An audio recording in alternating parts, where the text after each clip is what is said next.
दोस्तों, आज की इस वीडियो में मैं आपके लिए लेके आया हूँ वास्तु से जुड़ी कुछ महत्वपूर्ण बातें, कुछ छोटे छोटे वास्तु टिप्स जिनका आपको आपके घर में ज़रूर इस्तेमाल करना चाहिए। और इन टिप्स को जानने के लिए आप हमारी वीडियो में अंत तक जुड़े रहिए। आज की ये वीडियो आपके लिए बहुत अधिक महत्वपूर्ण होने वाली है, क्योंकि आज मैं कुछ ऐसी बातें आपको बताने जाऊंगा जो आपने ना तो कभी सुनी होगी और ना ही कभी उनको जाना होगा और ना ही कभी उन पर ध्यान दिया होगा। लेकिन आज मैं आपको आपके घर से जुड़े वास्तु के कुछ ऐसे टिप्स बताऊंगा जिन्हें जानकर आप अपने घर के वास्तु दोष को बहुत अधिक तक कम कर सकते हैं, हो सके तो उसे ख़त्म ही कर सकते हैं। आप अपने घर में वास्तु को बैलेंस कर सकते हैं।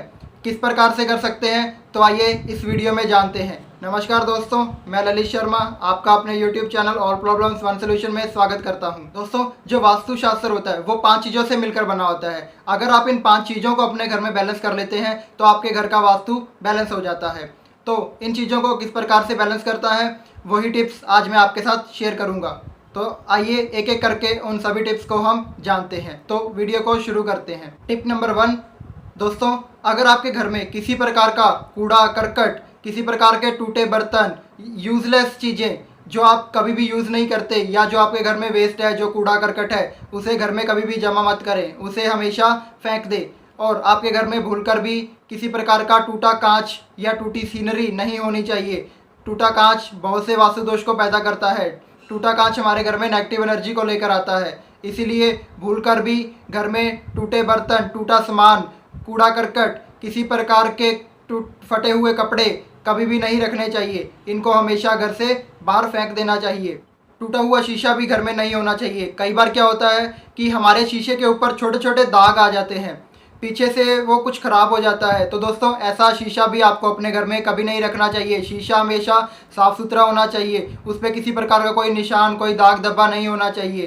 कहने का मतलब, आपको शीशे में आपकी छवि बिल्कुल ही सही दिखनी चाहिए। आप में उसमें किसी प्रकार का कोई दाग धब्बा, कोई टूटा फूटा कुछ भी नहीं होना चाहिए। अगर उसमें थोड़ी सी भी कमी आपको दिखती है तो उसे तुरंत बदल देना चाहिए। ऐसे शीशे को अपने घर में कभी नहीं लगाना चाहिए। टिप नंबर 2, आपके घर में किसी प्रकार का लीकेज नहीं होना चाहिए। फिर वो चाहे आपका मटका हो, चाहे आपकी टूटी हो, चाहे शावर हो, किसी प्रकार से आपके घर में पानी की लीकेज नहीं होनी चाहिए। अगर आपके घर में इस प्रकार से किसी भी प्रकार की कोई लीकेज है, चाहे थोड़ी चाहे अधिक, उसे तुरंत बंद कर दे या सही करवा ले।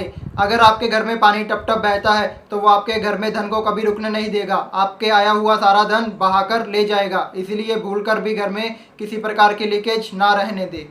टिप नंबर 3, आपके घर में आपने देखा होगा बहुत बार मकड़ी के जाले बन जाते हैं। कई घरों में तो देखने को मिलता है कि मकड़ी के जाले बहुत अधिक बड़े बड़े और हर जगह देखने को मिलते हैं। तो दोस्तों, ऐसा कभी नहीं होना चाहिए। ये आपके घर में बहुत बड़े वास्तु दोष को लेकर आता है। इसीलिए समय समय पर मकड़ी के जालों को ध्यान में रखते हुए उनकी साफ़ सफाई करते रहना चाहिए और उन्हें अपने घर में से तुरंत हटा देना चाहिए। टिप नंबर 4, दोस्तों, एक चीज़ का आपको विशेष तौर पर ध्यान रखना चाहिए कि आपके घर की जो खिड़की है, जो विंडो है, वो कभी भी साउथ की तरफ नहीं होनी चाहिए। वो दक्षिण दिशा में नहीं होनी चाहिए। अगर आपकी विंडो साउथ में है या दक्षिण दिशा में है तो इसे हटा देना चाहिए। अगर इसे आप नहीं हटा सकते हैं क्योंकि आपके घर में और कोई विंडो नहीं है, तो इसका एक ही उपाय है कि आप उसको हमेशा डार्क कलर के पर्दे से ढककर रखें।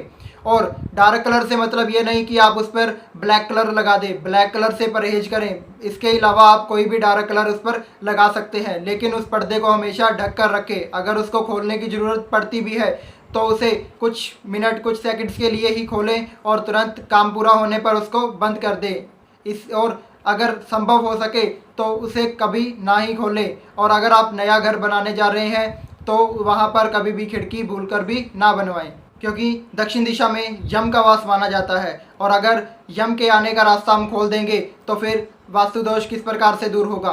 टिप नंबर 5, आपके घर का जो दक्षिण और पश्चिम का कोना है वो हमेशा आपके बाकी घर के कोनों से भारी होना चाहिए। कहने का भाव, आपको उन कोनों में भारी सामान को रखना चाहिए, लेकिन ध्यान रखें कि भारी सामान वही रखें जो आप प्रतिदिन यूज़ करते हो। ऐसा कोई भी सामान ना रखें जिसका आप सालों साल यूज़ ही ना करें, क्योंकि दक्षिण और पश्चिम दिशा में भारी सामान रखना घर की सुख समृद्धि को बढ़ाता है। घर में आर्थिक मजबूती लेकर आता है। घर में पैसे की कभी भी तंगी नहीं आती।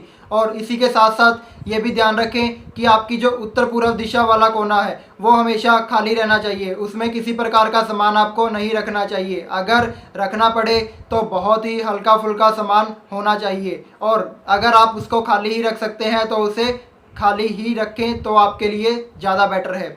और उस दिशा में आपको पेड़ पौधे गमले भी नहीं रखने चाहिए, क्योंकि वो भी भारी वस्तुओं में ही माने जाते हैं। इसीलिए आप उनको उस जगह को उत्तर पूर्व वाली दिशा को हमेशा खाली ही रखें। लेकिन अगर आप पौधा लगाना ही चाहते हैं तो हाँ, आप उत्तर पूर्व दिशा में एक तुलसी माता का पौधा जरूर लगा सकते हैं। तुलसी का पौधा आपको किसी प्रकार का वास्तु दोष नहीं देता, बल्कि आपके घर में पैदा हुए छोटे मोटे वास्तु दोषों को तो बहुत अच्छी प्रकार से दूर कर देता है। इसीलिए आप तुलसी माता का पौधा लगा सकते हैं।